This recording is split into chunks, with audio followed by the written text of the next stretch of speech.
दिशा सालियांच्या वडिलांनी आता मुंबई हायकोर्टात याचिका दाखल केली आहे। त्यावरून खरं तर आता आरोप प्रत्यारोप सुरू झालेत।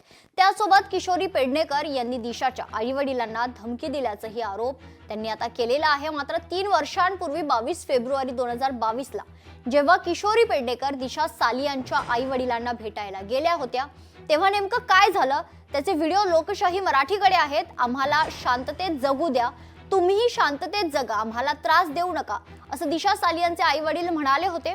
दिशाच्या आईवडिलांच्या वकिलांनी पेडणेकरांबद्दल आता नेमकं काय म्हटलंय आणि 3 वर्षांपूर्वी दिशा सालियांचे आईवडील आणि स्वतः किशोरी पेडणेकर काय म्हणाल्या होत्या तेही पाहूयात।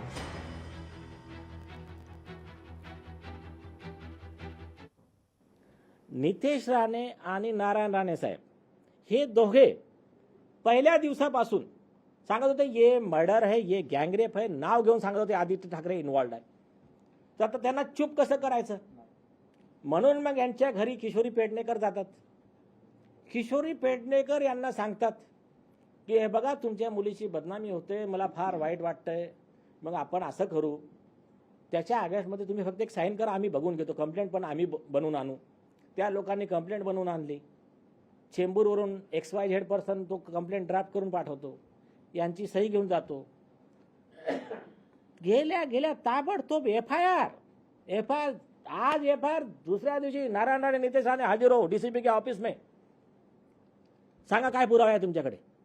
म्हणजे तिच्यासाठी नाही आहे, कशासाठी चाललं होतं सगळं की आम्ही एवढं मॅनेज केलं, तुमच्याकडे काय पुरावे सांगा, मग त्या हिशोबाने आम्ही आमची फाईल ॲडजस्ट करू।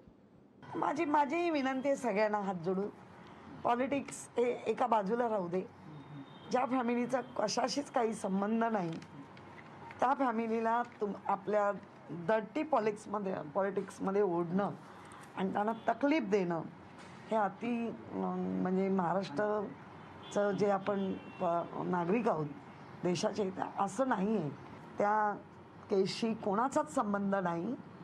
ती एक मध्यमवर्गीय कुटुंबातली मुलगी होती, नुकतीच ती नावारूपाला येत होती, तिच्या स्वतःचा ती सेन्सिटिव्ह मनाची होती असं आईवडिलांचं म्हणणं आहे। मी सर्वांना विनंती करेन, परत हा विषय त्यांना त्रास होईल असं करू नका। तुम्हाला जे काही माहिती मिळवायची आहे ती ज्या पद्धतीने आपल्याकडे तपास केला जातो त्या तपासाअंती जे येईल ते येऊ दे ना, आम्ही तर कधीच ना करत नाही, पण त्रास देऊ नका या फैमिलीला।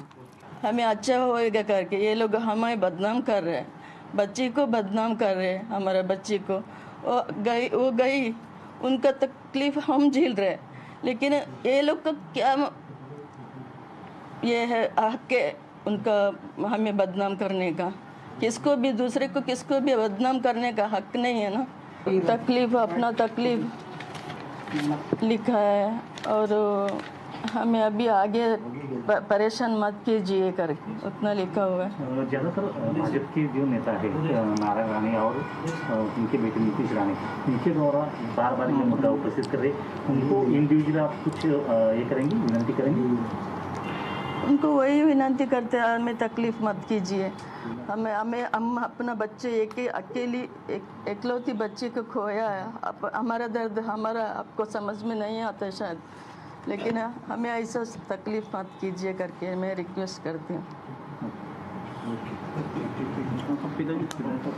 बस हम लोग को जीने दो, बस शांति से जीने दो, उतना ही कहते हैं।